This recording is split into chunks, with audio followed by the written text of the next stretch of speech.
There we go. Back in the game. Philochko, or how do you pronounce your name with the Russian accent?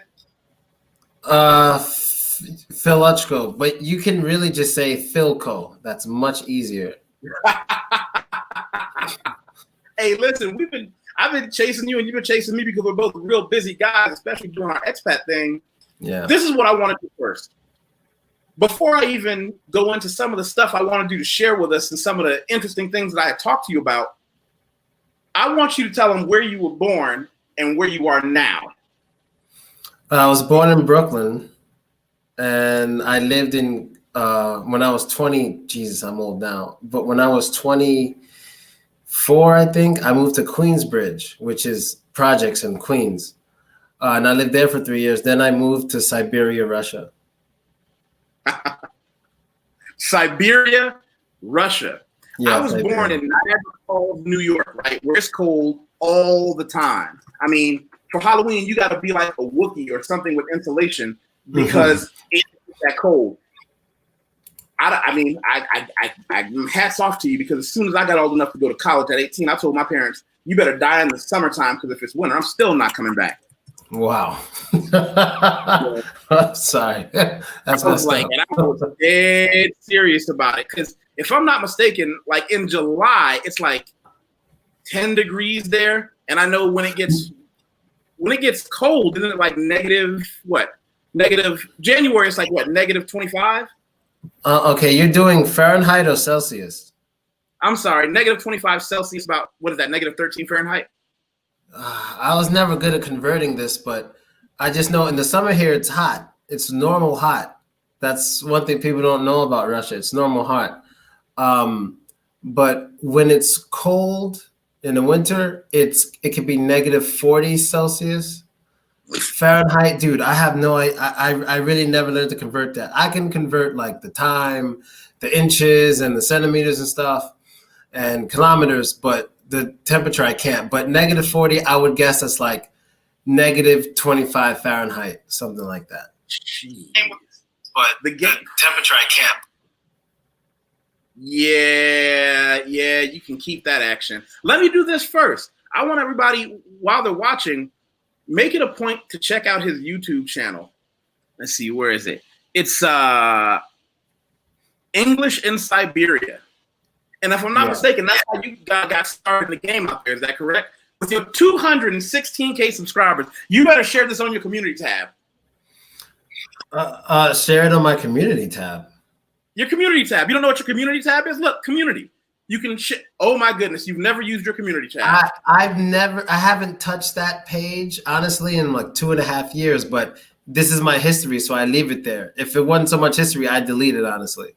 All right, well, before you delete it, I'm gonna show you how to share it on your community tab to show people my channel as well. I'm at what, 1.8, but listen, the game has been good to me. We have a lot of interaction because of some of the businesses that I run in here. Let me do this. Let me go into some of your little thumbnails. Curse like a Russian to kick dicks? Really? To cuss like a Russian? I was just having fun. Those are new videos are within the last 3 years, and they don't get much views because I was just messing around. I stopped being serious once I started making my own money, and I just started doing stupid videos. Gotcha. Well, listen, one of the things we talked about is it's important to make your own money. And I have nothing against people who have a job. You know, I have a theory that I share with people. It's called corporate whore before entrepreneur. I got my financial freedom by working 10 years as a financial professional, understanding investments, how money works, mutual funds, cash value, life insurance, things like that. And then when I was about 37, I just got out of the game, because when you understand what it's like to be the employer and not the employee, it changes things. Of course, everything. And a lot of people don't really, they see us on YouTube, they see us, on Instagram having fun, but they don't really get what it takes to earn your freedom, as I call it.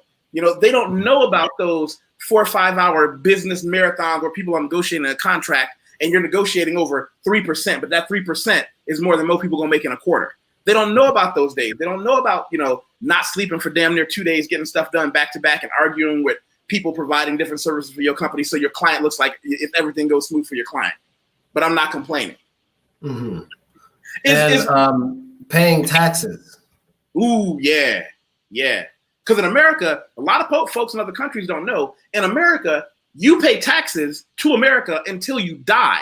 Even if you don't live there, even if you live in another country, yes, buying things in another country, not even working for an American company, you still have to pay taxes to America.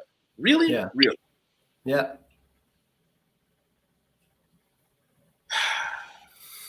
But I'll tell you one of the things I did legally for financial reasons. I showed people how to live in different places and without lying, have an income that allows them to live well in a certain other place, but still fall below different thresholds in their state. That way, they can still minimize their taxes. But I was showing people how to do things that, I don't say rich and poor because that doesn't matter, but there's a distinct difference between the way the haves and the have-nots behave with their money. Haves look for every way they can to pay as little as they can to everybody without breaking the law. Have-nots say things like, well, I don't mind paying my fair share, but I decided I'm not going to be poor, so I'm ranting. Is Russia the first place you live?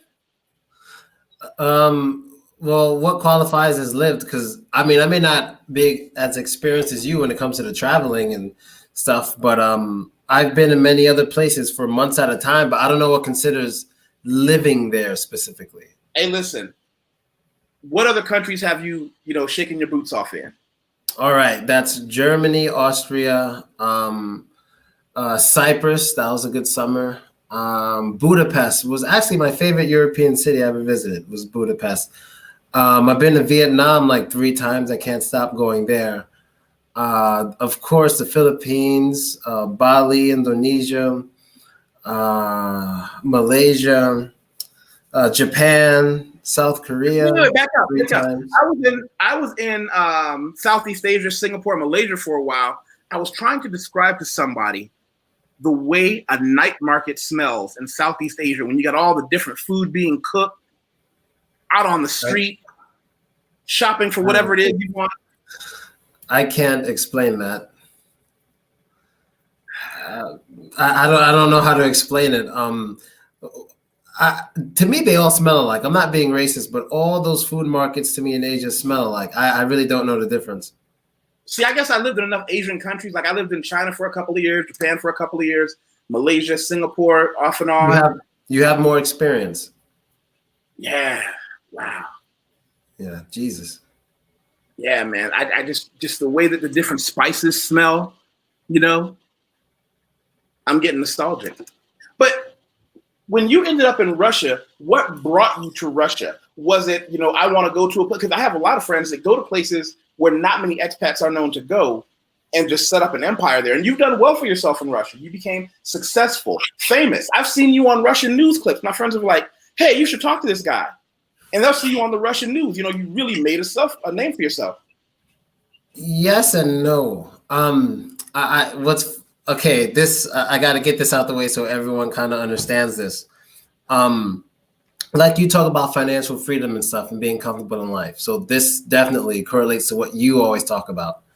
When I was doing things like teaching English and stuff, it's because I didn't want a job. I didn't want to leave every day going to do what some man wants me to do and then only going on vacation when he allows me to. But I didn't want to live like that. I didn't think I was too good. I just thought I'm too creative for that. That's how I felt. I'm like, that's ridiculous. So I was doing the English teaching videos. I didn't hate doing it, but it wasn't really what I wanted to do.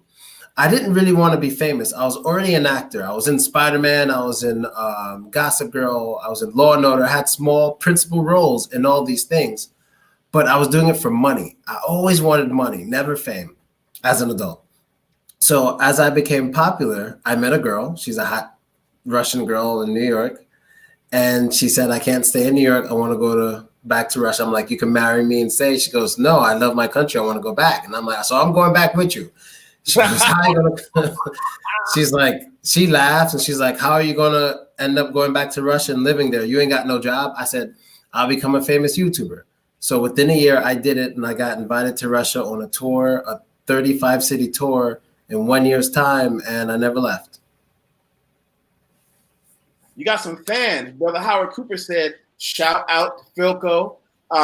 Witcherrod said, oh, read this. Yeah, that channel got deleted. Like 10 of my channels got deleted. Black women were very angry with me. Did the YouTube police come down on you? I don't know how to call it, but it was mostly black women at the time who were attacking me. Oh, you were in a situation where you were successful, could travel the world, and I'm guessing now. I'm gonna put my dick on the table. Just you don't have to be like hey, me. yo, okay. I tell people this all the time. I decided very young I wanted to live off my own investments and my own financial freedom from businesses that I run. I want to lift heavy weights, fuck young, beautiful women, and travel the world. People, I get email all the time from weak men who, interestingly enough, women don't actually send me hate mail. They either like me or they don't. I get hate mail from men all the time. They're like, how could you say that? Easy, I did it. And it's awkward. There are always going to be those people who go, well, why do you want that? I'm like, well, I also like fresh grape juice. I never stopped to ask why. I just decided what I wanted and went and did it. But that alone, like you saying, I'm going to find this chick, the beautiful Russian girl. She said, how are you going to sustain yourself? You pulled yourself up by the jockstrap and said, I'll become famous on YouTube. And then you did it. If you had failed, they would love you. People love a failure. Makes them feel better? Oh, yeah. Well, I look at it like this. If you and I went down to the barbecue they had, down at the community center barbecue, and we sit down, and there's going to be a guy talking about how his boss treats him bad, and, his wife don't do the things he wanted to do, and, he wish he'd get in the gym and lift some weights, but he don't have any, if we said the same things, we'd all be friends. But when I look at him and say, I'm about to squat 265 tomorrow for 25 reps, and then I'm going to go home and check the financial breakdown of 3 of the several businesses that I run to see what my profit margin is going to be for this quarter. They don't want to be your friend. Nobody says, how can I do that? Well, who do you think you are? Did you ever get that one? Who do you think you are? Jesus, no. I don't know what kind of people you got around you. Yo, I'm telling you. I don't get that. I'm telling you, the game was cold for me. They came at me hard, and I just kept on trucking. So you said you had a lot of women trying to take your page down? Were you showing nudity? No, this is like 4, 5, 6 years ago. This was black women. I think it started when I was making videos talking about my experiences with women. And when I said I never had a black woman, that started it. And everyone's like, why not? I'm like, it just never happened. I'm not really that interested. And Tommy Sotomayor? Yeah, he's a bit of a dirtbag, but I respect his ability to be the dirtbag he wants to be. I don't think he should be the leader unless he's advocating murder. I haven't seen him or listened to him in maybe 4 years, but back in those days, I was a big Tommy fan, and he was like my idol for a year, and I just started being like him in a way. So there was a video I saw. There's tons of videos, World Star Hip Hop and shit. And basically, what I was saying was, I made a video about we need to stop all the violence in our community. And I explained it. I was like, look, it's like this. Most of the violent videos I see on the internet, even on our own social network platforms or websites like World Star Hip Hop, we dominate the violence.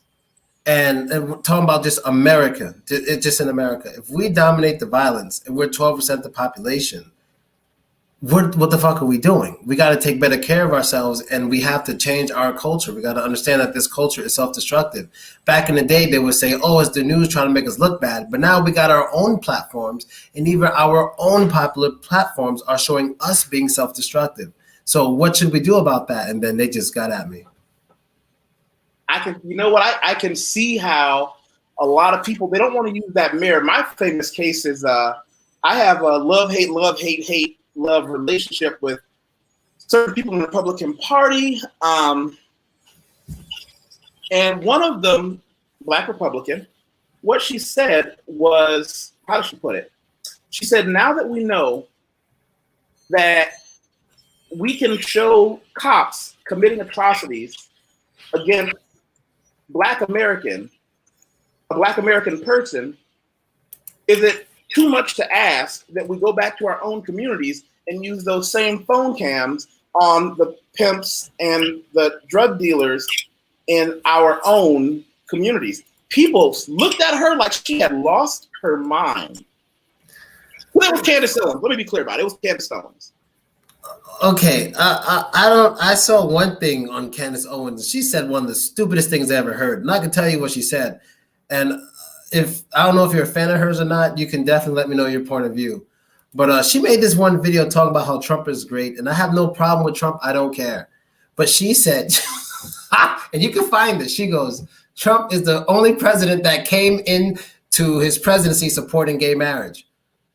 I was like, that is the stupidest shit to say. Like, anyone who doesn't think will think that's a good point. I'll even give you time to think about it. Why is that the stupidest thing to say to try to make Trump look good, saying he came in supporting gay marriage? That's ridiculous for anyone who doesn't think.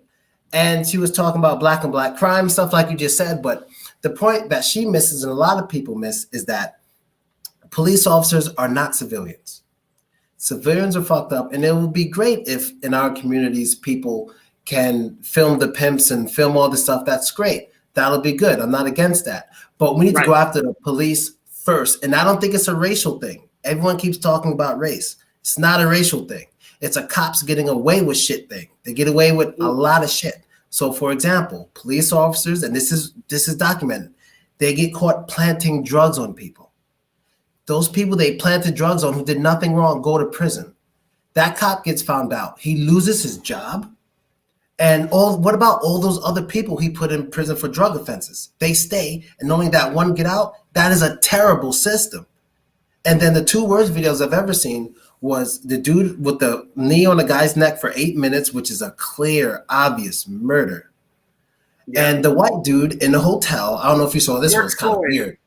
But the white dude was like on his knees, and they're like, put your hands behind your head, lay on your side. And they kept telling him all these commands. He didn't know what to do, and they shot him with assault rifles. I mean, the white dude was on drugs or something, but you don't just kill someone because they're not listening to every command. He was trying his best. It's ridiculous. And they just lose their jobs after murdering somebody. That's the problem. And I don't think it's racial. Yeah. No, and you're right. That's a good chunk of it, because I've lived in about 15 countries, and I can't think of a country I've ever been to or heard of where I actually want to have anything to do with police at all. Like, I tell people all the time, I am not a criminal, but at the same time, I avoid police. I don't want to talk to the police. Yeah, I'm the same. I don't ask them anything, and they don't need to tell me anything. I have no information. I don't need your help. Leave me alone. It's an American mentality thing. It's so weird out of the country. Yeah, you know, when you leave the country, there are a lot of people who really don't understand that. I look at it this way: when you're dealing with the things that are going wrong in the United States, you get three options. One, you can just bend over and take it and say, oh, well, you know, I'm just going to have to be happy with what I have. Fair enough. You want to stay there. If you think it's okay, great. Rule two, you can fight against the government, local and federal. I don't advise that. You'll lose your life or worse. Or three, get the fuck out. Right. Absolutely. You know, and I tell people all the time, I tell people all the time, I'm not built to suffer. I'm not built for that life. And people get mad when I'm like, well, you know, you're this successful, strong, articulate. I hate the articulate one. That still bothers me. You know, why would I stay there and fight when I can be living my life, which I only get once, you know, lifting weights, training in Brazilian jiu-jitsu, practicing my broke ass Portuguese language. Jiu-jitsu, cool. Oh, do you roll? I've rolled since I was 16 till about the age of 28, 12 years. Even in Russia for some time. But when it became really popular, I lost the drive because, I mean, it really hurt. That's a deep story right there. Go ahead. It's real quick. Basically, I was a huge MMA fan before almost any Americans knew about it. I'm talking back in Pancrase. I'm talking back in Pride FC. Wow, Pancrase. Right. I'm talking back when Boss Rutan was doing this to people's faces and shit. Ken Shamrock and I was a fan back then. And I remember the last event I paid for and watched. It was it's so depressing. It was not Matt Hughes versus Horace Gracie. It was Kazushi Sakuraba versus Horace Gracie Part 2. Ah. And they brought it to America. And you can Google this to this day. You can YouTube it. There was a DJ talking during the whole fight, for one. And two, the crowd was booing, American crowd. The crowd was booing because they weren't hitting each other enough. I never paid for an event again. Because they brought it to America just for money. They lost all the culture. They lost it wasn't a chess match anymore. It was just about making money. I can tell you that's where it started, but then it did evolve into the modern UFC, which is the foremost platform. You know, of and I course, have business. you know, I grew up with Rashad Evans. He and I grew up in Niagara Falls together. He's a few years younger than I am, but we've known each other since we were children. You know, those platforms wouldn't be there if it wasn't for that. I mean, if that did he catch him with Kimura the second time around? We going deep in the nerddom, so y'all gonna have to listen to this. Did he catch him with the Kimura on that second one too? Kazushi Sakuraba never caught Hoist Gracie with a Kimura. He caught his three brothers with it. He never caught Hoist. The first fight was like an hour long, and Hoist gave up. There was no submission. Second fight, the American one, I don't even remember what happened. It was just ridiculous. Yeah, he never submitted Hoist Gracie. Wow. The only person who submitted Hoist Gracie on camera was Waleed Ismail. That was in Brazil. He did a clock choke and he went to sleep. Yeah. Waleed Ismail was the reason I wanted to start learning clock chokes. I will tell you something. You know the worst thing that happened to my Brazilian Jiu-Jitsu training with moving to Brazil? Okay, what is it? Because I did something that I will never admit in Portuguese. I would just go to a couple different gyms. And out here, that's not okay. Right. They I take had that gyms, serious. and they were like, so are you joining? And then I got into my weightlifting again real heavy. And it's like, you know, Brazilian Jiu-Jitsu is a cool mistress. You either pay attention to her or you don't. But you can't half-ass it. Mm-hmm. You know, you can be a part-time painter and a part-time singer. You try to part-time Brazilian Jiu-Jitsu and you get your neck snapped open. You know, I've been training that long. Remember when there was no such thing as an arm and guillotine. I got in trouble for doing an arm and guillotine in class to a higher level belt that I learned from a Bas Rutten bootleg tape about getting your chin. Wow, if that's right now. Make sure you like, share, and subscribe. This is how we get so many awesome people, you know, like Brother Philochko coming on, and the channel has grown immensely. And I really, really, really love you guys for sharing and for making this channel, you know, what it has become. But yeah, man, so out in Russia, are you fighting still? What do you do physically? I just train at home. Like I got tired of going outside in the cold. Got tired of it, real tired of it. Yeah, living in Russia will do that to you, won't it? Well, yeah. People don't. I mean, people know it's cold, but I always got to say, out here in Siberia, when it's summer, it's hot. Like, don't get it twisted. It becomes Brazil for like 2 months. I mean, you could go outside and get a tan one day. Like, it's hot here in the summer. And I think what's funny is, what's interesting to me is a lot of Russians don't like talking about that. It's like it ruins their, I don't know, their identity or something. But it's fucking hot here in the summer. And I remember saying that to my lady, said it to a few people. They never really dawn on it. They just like saying, oh, it's so cold. But I'm like, yo, in the summer here, it's hot. It's like, damn, you know what I mean? So, yeah. Let me tell you what cold is out here in Sao Paulo, Brazil. I have a zip-up hoodie that sometimes I have to wear if I leave the house at like 7 o'clock in the morning. But by 10, I would have to just put it in my bag because it would just be too hot. Damn. Listen, is it dry heat or is it wet heat? No, well, Sao Paulo, you get a little bit of moisture in the air more than you're going to get, but it's not like Amazon rainforest. But when you're walking, you will sweat. But listen, man, you give me 1 month. You come out here and hang with me for 1 month. Bring your old lady with you. Bruh, I will change your religion. Religion? Brazil has some things that, you know, look at what BK said. He said it's hot in Russia. That'll take away from the mystique. It will take away from that hard killer image they got going. Yeah, exactly. And I don't think they want too many foreigners here anyway. So, of course, they're not going to go in on it. Well, look at what Shanice said. She lived in Malaysia a few years and it was very distinct. Yes, Shanice. Yes, that's. Wait, was it Malaysia? The capital of Malaysia. It's there was one of these places has a really poor city that made me depressed. What's the capital of Malaysia? The capital of Malaysia is KL, Kuala Lumpur. I've been there. Okay, I don't think that was it. I forgot where I was. I got to look at the map, but it was really fucking poor. And okay, let me search. I remember the age of consent was really young, and that offended me. Hold up. I'm going to find it right now because that shit was wild. Okay. Wait. We got Brother Howard Cooper saying, was it Kuala Lumpur? No. I don't think so. KL, Kuala Lumpur is where I was. 1 second. Baby, what's wrong? No, I'll come down soon. My bad.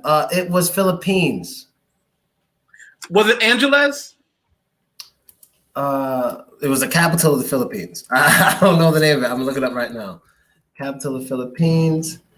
It was Manila. Manila. Yeah, I've got some buddies out there. I haven't been to Manila. That was not cool. Been to the Philippines. Don't know. So let me ask you this: what language do you speak there? Don't say. Won't be an asshole. Don't say English. In Russia? Yeah. It is English that I speak. You don't believe it? You think Russians can ever know English? No, what I'm saying is in order to integrate into society, it's like I had to learn Portuguese. I don't integrate. That's what you don't get. I don't integrate. Once I stop teaching English, I just hang out with my American friends. That sounds depressing and sad. You're in this country with rich, long history. You can't even read a book. No, I can. I just don't. Don't think I don't understand or speak it. I only do it when I need to. So if I got to go to the doctor, talk to the police, talk to the Russian FBI, talk to government officials, like important people, I will. But if you're just some dude on the street, like I don't even give a fuck, talk to you enough to even try to speak Russian. It's like, who the fuck are you? You know what I mean? So I'm not a very friendly person with people I don't know. That's what people don't understand. But again, maybe Brazilians are just different. Because out here, you can just bump into somebody, at the padaria buying, your cheese and bread for breakfast. It's like, hey, what's your name? Hey, what's your name? Blah, blah, blah, blah, blah. It's not like that in Russia. Russia's not like that. They're not very social with people. So you know how when you're in an American elevator and there's like many people there, somebody may just start a conversation, or you're on a train, people might sometimes talk to each other. That never happens in Russia. So I adjusted. They talk to me and they ask me the same damn question. So I don't talk to nobody unless it's some business or something special about a person. Let's say that. I'll talk to them. But other than that, I really got nothing to say to you, because after touring 35 different cities for like a year and a half, you get the same questions from different people. And I get so tired of answering these questions. I don't want to talk to nobody. If it's not getting me no money, I'm just not interested. And that's how I am. Yeah, I can play Xbox all day. You're advertising for people to not come to Russia right now. Like, that's what you're doing. You're telling us that it's not a fun place. I'm not saying it's not fun. I'm talking about me. I don't go out and I don't communicate much. Now, I'm sure there's some Americans who come here, they party, they do like I did when I first came. I was social. When I needed the money, I was social because I had to make friends. That doesn't count if you were doing it for money. Well, that's why I did it. I didn't do it any other reason. Listen, come to Brazil. You will accidentally make friends that invite you to the barbecue on Sunday. I'm aware. I'm avoiding Brazil because I'm afraid I won't want to leave. I've said this many times on my channels. When you get off that airplane, I'll be waiting there for you with some of my friends. You will accidentally lose your ticket home. Well, look, I know Brazil is awesome. Like, that's the one place in the universe I'm scared to go because I'm afraid I'll fall in love. I know this. And let me do some self-promotion right quick.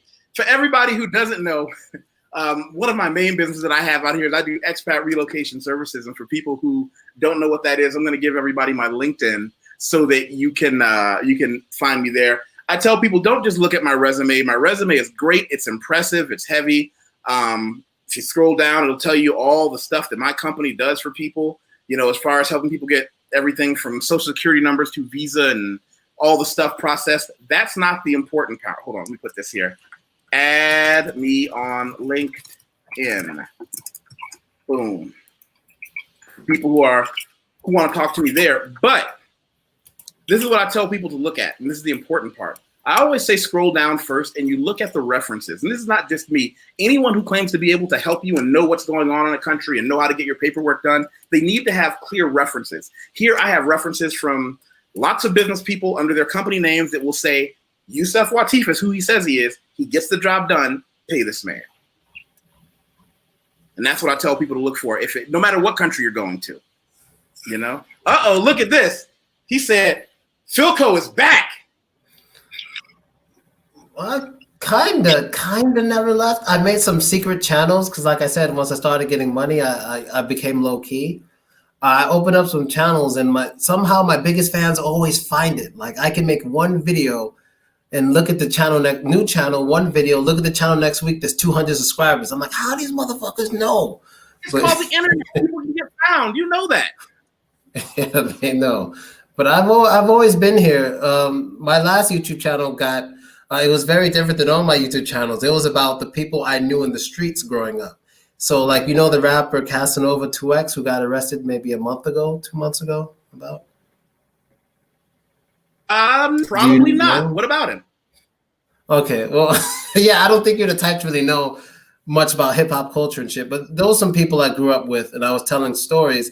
And as I'm telling these stories about him, I'm telling the stories, he got arrested for shit I was talking about after I told those stories by the feds. And it wasn't because I was saying it. They didn't like watch my video and say, oh, he's guilty. Philochko said it. It just shows I knew what I was talking about. I might not be a criminal, but I don't advocate snitching. No, I didn't snitch because the thing is, everything I was saying, he also would say it on his podcast, and he also would say it in interviews with other people. I was just confirming that he's not bullshit.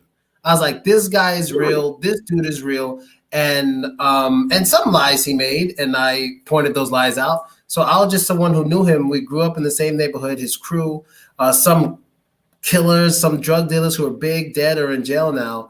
We knew them both. We were on two different sides of the neighborhood, but we knew the same people. Yeah, see me, when you ask, do I know this guy? There's a reason I don't know him. Don't hang out with those kind of people. I'm a square. Of course. Let's make cute videos, do investments online. I'm good. Yeah, I'm a square as well. It's just I got into a situation with them being a square. Like, you know how you just said no snitching, right? You just said no snitching. What is snitching in your definition? Well, if you or I go out and commit a crime together, and let's say I get arrested, I can't throw you under the bus and say, well, will you give me some time off my sentence if I tell on Phil? Right. So let me give you this situation, if I may. Is this snitching? Some square is walking down the street. Square gets robbed. Police ask Square who robbed you. Square points him out. Is that snitching? No, you're not in that life. Exactly. So that's what happened. Ah, well, there you go. Yeah, I see what you're saying. Yeah. So that got me entangled with these motherfuckers, but and then you fled to Russia? What? Is that when you fled to Russia? Everyone says that, but no, I remember the timeline perfectly. This happened when I was 16, and I'm old as fuck now. So 16, damn, dude, this was 18 years ago. Oh my God. So yeah, good Lord, 18 years ago. So when I was 16, 17, and 18, things were hot. Like these dudes were running the neighborhood. They were running our neighborhood too, because we had a joint neighborhood, so like they were connected. But my neighborhood was like a middle-class mixed area. They came from the poor area on Flatbush, although Casanova is the one person who's rich now. And his mother was rich back then, but he still hung around with the crazy poor kids, whatever. 3 years, it was lit. After the third year, they all got arrested. Like, I don't know what was going on. Police were doing a lot of work. They all got arrested. And for 3 years, it was sweet. And then I left after that to come to Russia. I don't have any stories like that. You're lucky. I don't think you come from the neighborhood I come from or anything like it. Yeah, it's not good for squares. It's you're an outsider, and it can actually get you hurt. Wow. Yeah, I do understand that. Sometimes I look and go, man, you know, I remember being an adult realizing my parents weren't perfect, but nobody's was. And I always had a house to live in. I never had to live in the projects. I was never hungry.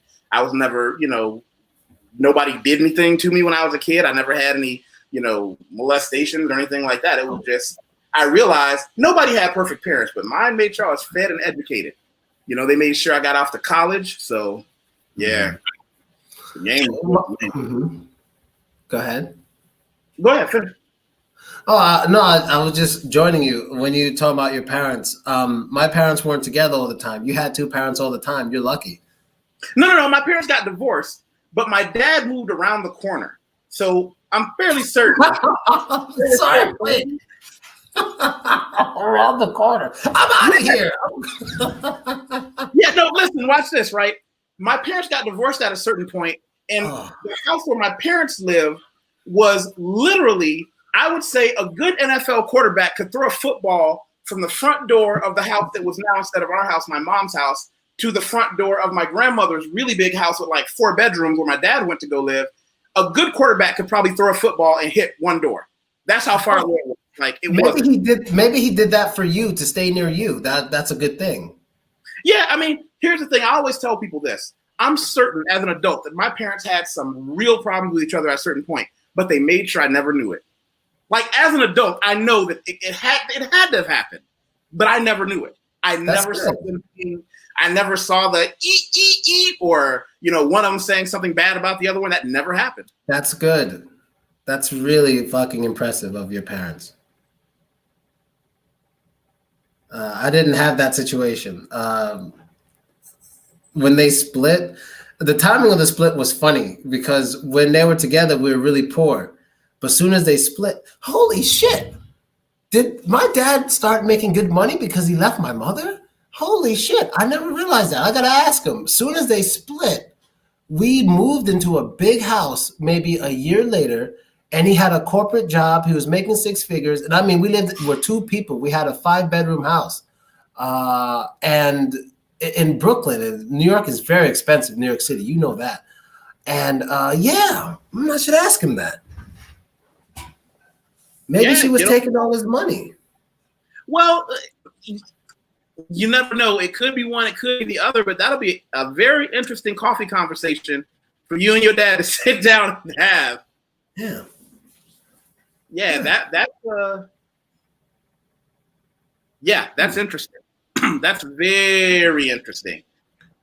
Yeah, I mean, I'm not, you know how a lot of people, they always try to get at your emotions if you say something. So for example, some rapper just said some shit like, I don't date black women. I think it was Kodak Black, it's hip hop stuff. He goes, he doesn't like dating dark women because he doesn't want to have dark babies, something like that. And the first thing everyone says is, ain't your mom black? Ain't your mom black? It's like, what is that? Like, why should someone, look, here's the thing with black people. They take, okay, not all, but the ones on the media, the bloggers, they always do this, and they're going to do it to me now. If Kodak Black said he doesn't want to date black women because he doesn't want to have a black baby. I mean, I don't think that's a good idea to say, but if that's his choice, whatever. Like, people could date whatever adults they want to date. So he said that. You're right. I just Googled this guy, and I definitely don't know who he is. He got the hair. What? No. Well, it's the tattoos all over his face. Like, again, not somebody that would have made it into my circle during my formative years. So as an adult, he would never have been in my, and I'm also, you got to remember, because how old are you? Said you're what, 36, 37? I'm 34. You're 34. I'm 43. I'm Generation X. I grew up, and I do enjoy listening to lots of different kind of music. But when I listened to rap, it was just a very different thing. I realized music is going to be good to somebody. I'm not here to tell anybody what music is good or bad. I just listen to a different style. And I think some people say maybe it's because I'm getting old, but my ear, I can't understand what people say anymore. I grew up listening to, Illmatic. I grew up listening to Enter 36 Chambers. I grew up listening to Capital Punishment, all those things where. Yeah, that's my time. You weren't even in high school when those albums came out. Okay, and I can't listen in junior high school? You kidding me? I was listening to that stuff in elementary. I'm from the hood. Yeah, okay. Yeah, I was on that stuff. I thought you'd be more of the 80s, like when NWA was first doing their thing or something like that. That's what I thought. Yeah. Oh, okay. But it's just a different, it's a generational thing, and I totally accept that. I just I wonder, is it true, or am I just becoming older when I look at things now and I go, wow, that seems kind of counterproductive. But I'm a big, I tell people I'm a fiscal conservative, but I'm a social liberal. So regardless of what I think about somebody else's tattoos on their face, who they choose to fuck, or what their preferences between adults, I'm okay with it because I don't have to sign up for that plan. But if somebody else wants to, good for them. Look, I'm not really political, but can you explain to us what a social liberal is? The phrase fiscal conservative, social liberal means this. It means I believe that, and I don't think it's going to happen, I want a smaller government. I want less. And again, this doesn't just come from the concept of being an American. You and I, as business owners, will have a distinctly different look at money than people who will always be employees. It's a very class-oriented issue. I want less government. I want to see my tax dollars go farther. I want, before I'm taxed more, to show me what the tax dollars I have done, what I have sent in, have done for the work community as a whole. Now, a social liberal means I shouldn't have to know what you do in the bedroom, who you're attracted to, what you're attracted to. I believe socially what you do when you clock out is your business. I don't know if you want to politicize. I don't care whether or not you're a carrier. I don't care whether or not you have a license to carry a gun. I don't care whether or not you believe in certain radical beliefs. If you want to go online and talk about it, you should be able to go online and talk about it so long as it doesn't break the laws that have already been in place saying you can't incite violence. You can't say, hey, guys with mustaches should be beheaded at noon. That's not okay. Okay, so what do you think about that whole Capitol shit that went down, last week? Well, it was the textbook definition of an insurrection. And here's something you may actually have something to say about as well. Most of my American friends have never left the United States.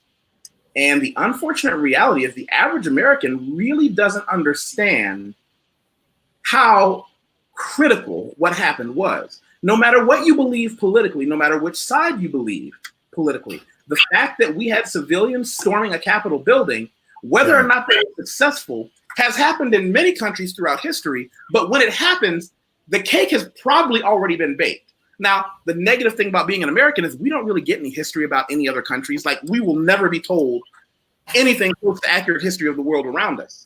But once you've left America and got a little bit more diversity in your education about how countries rise and countries fall and governments rise and governments fall, most Americans don't really understand. It's not the fact that your side won or lost. The fact that it happens means our government is unstable. Let me give you an example. Remember how I told you I was an expat relocation?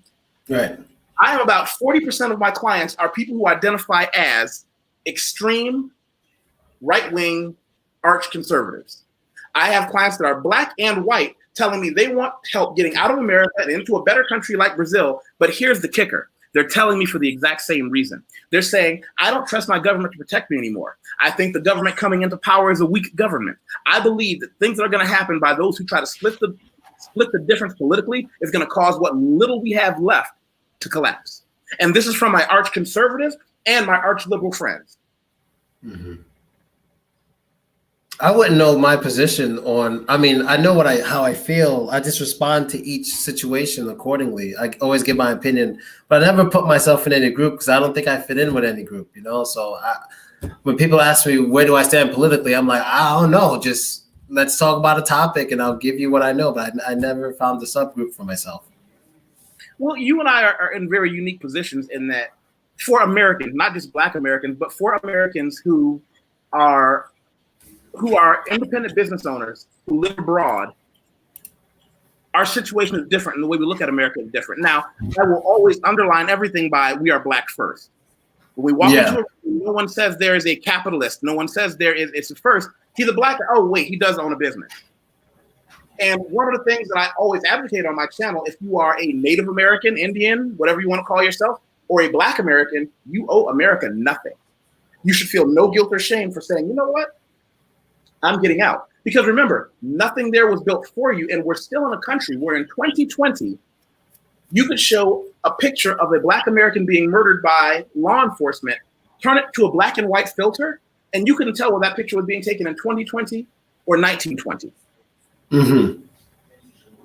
And then you will have the apologists who say, there has been progress made. I agree. But to paraphrase Malcolm X, I'm not as good as Malcolm X. I'm just going to paraphrase his words. If a man stabs the blade into you 9 inches and pulls it out 6, is that progress?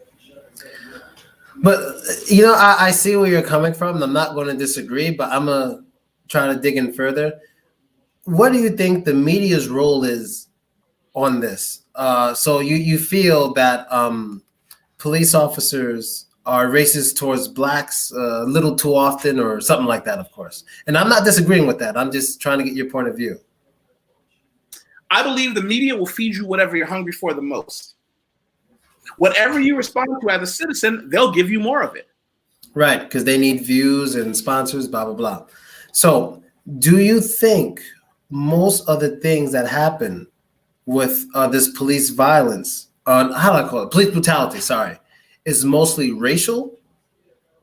I would say it's institutional. There's always going to be an intersection between race and class, right? Because your financial situation dictates starting with your education level. So what we have is also a disproportionate number of brown and black people who fall on the other side of the margin as far as their education level.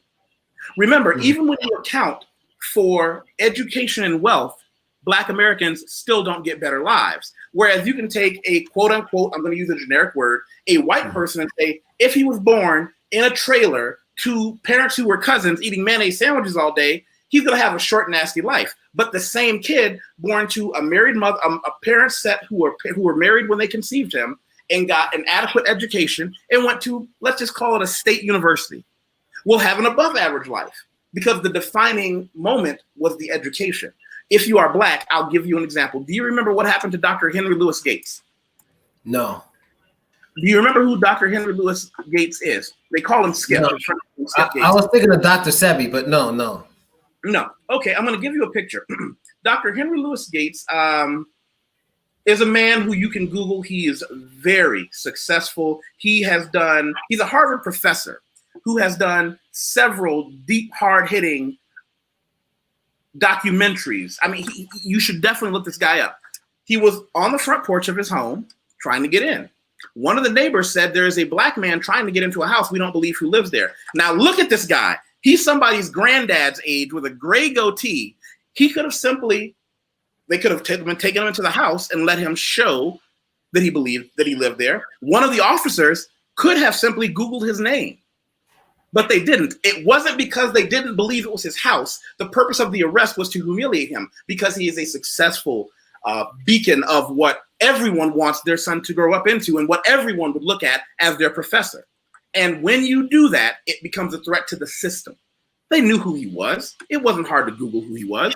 The problem is they didn't want that to go by. They wanted to humiliate him publicly. They arrested and booked a man. But here's how crazy it gets. He was able to call the president, Barack Hussein Obama. Now, it shouldn't take presidential intervention, right, something like that to not happen. But he had to go that far down the line to have some justice set. Now think about you, me, or even worse, my cousins who don't have university education. What happens to them? Thank you, Brother Craig. Appreciate the compliment.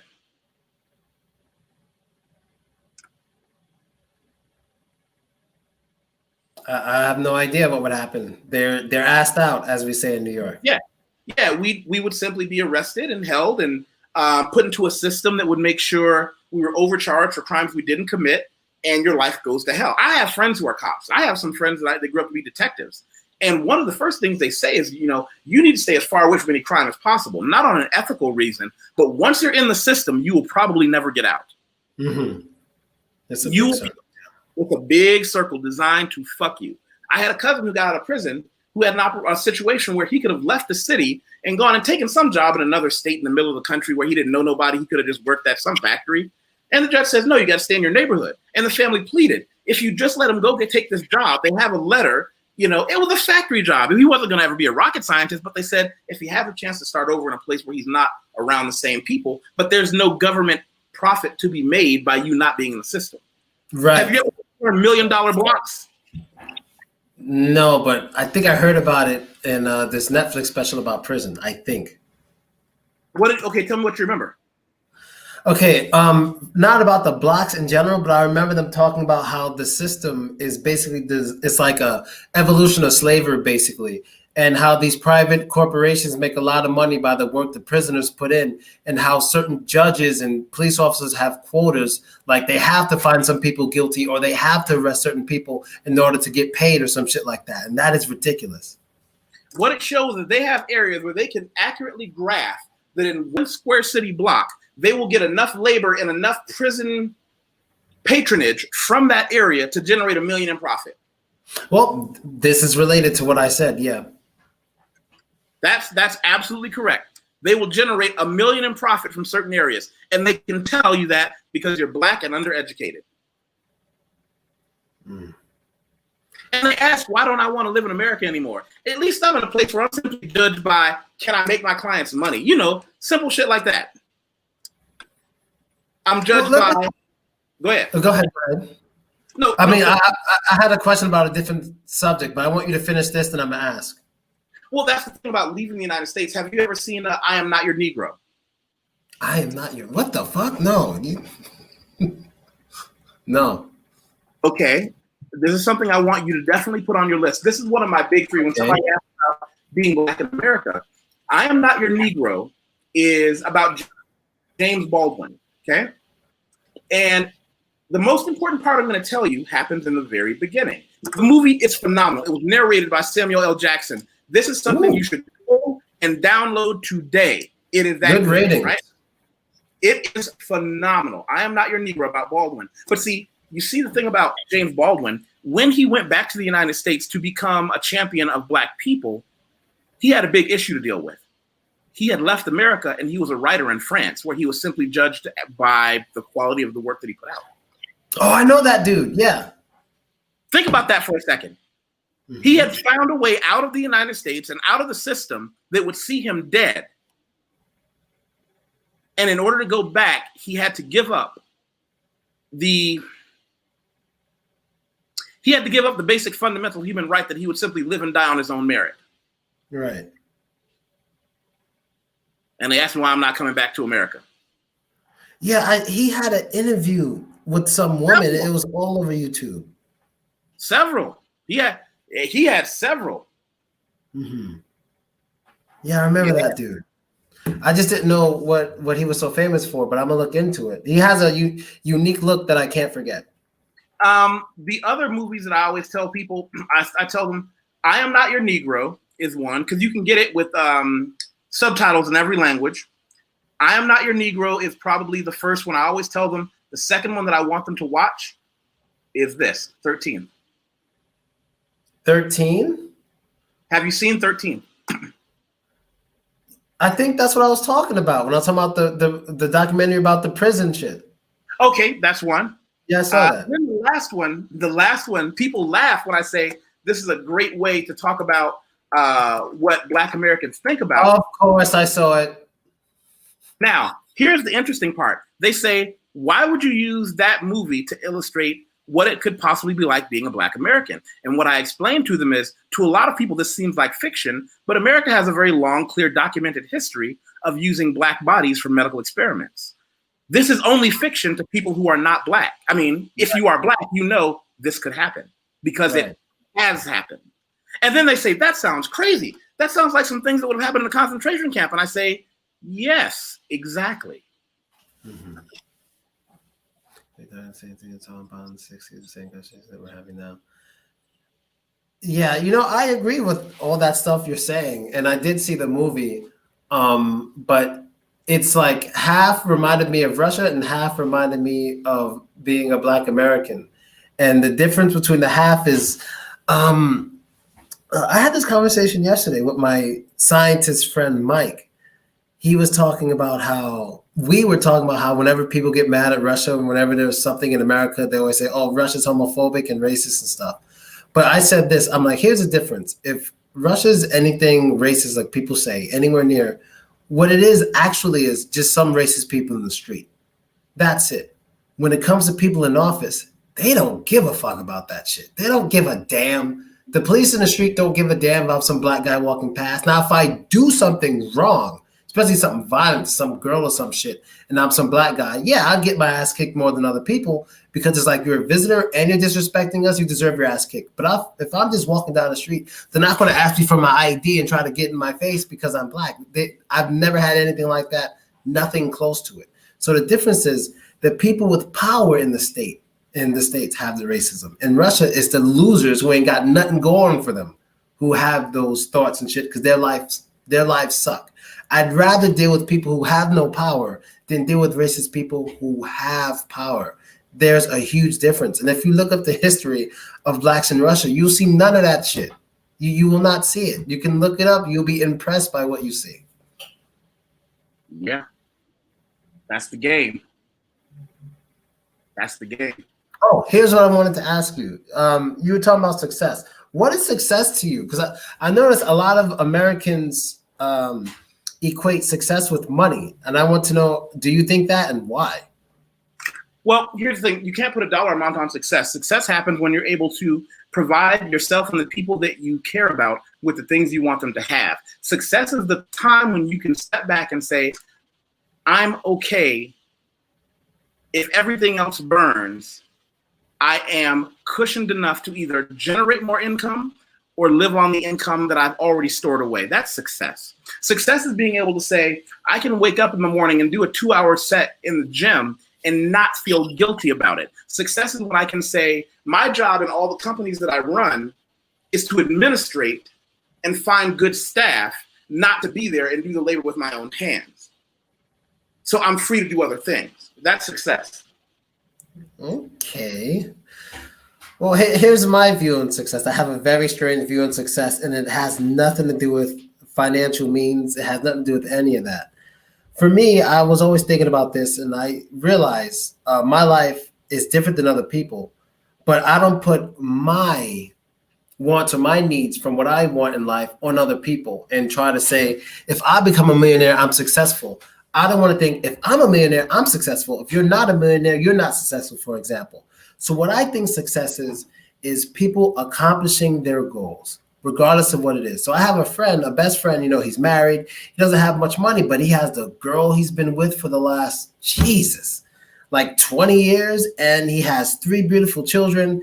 And this dude doesn't make much money, has a crappy job, but every day he gets to walk home, hug his kids, see his wife, spend time with them. And he's just fucking in heaven. Not saying every day is a good day, but I can't look at somebody like that and think, oh, he doesn't have a business. Oh, he doesn't have a really big house. He's not successful. I can't say things like that. The definition I gave you only applied to me. Oh, I mean, in general, because I think in America, we say, oh, this guy's a millionaire, he's successful. I'm like, well, first of all, a lot of people who make this money, for one, don't keep it. And 2, they go to jail because they get it illegally sometimes. Are they still successful? You know what I mean? So I think successful is about accomplishing your goals. Whatever it is you want to do, you get it, you got it. So for me, I'm not successful because I want to be a millionaire. So I don't care what anybody thinks about that. They say, oh, that's crazy. I don't care. You're not me. I'm not you. I want to be a millionaire. That's what I want. And until then, it feels like I'm a failure, and I don't care what anyone thinks because every day I have to wake up being me. No one else is waking up being me. That's how I feel. And you can say you don't need $1 million to be happy. You don't need $1 million to be happy. I'm not you. You understand? So hey, people tell me the same thing. They're like, yeah, you understand this. You lift heavy weights. You're not a young man anymore because I feel better.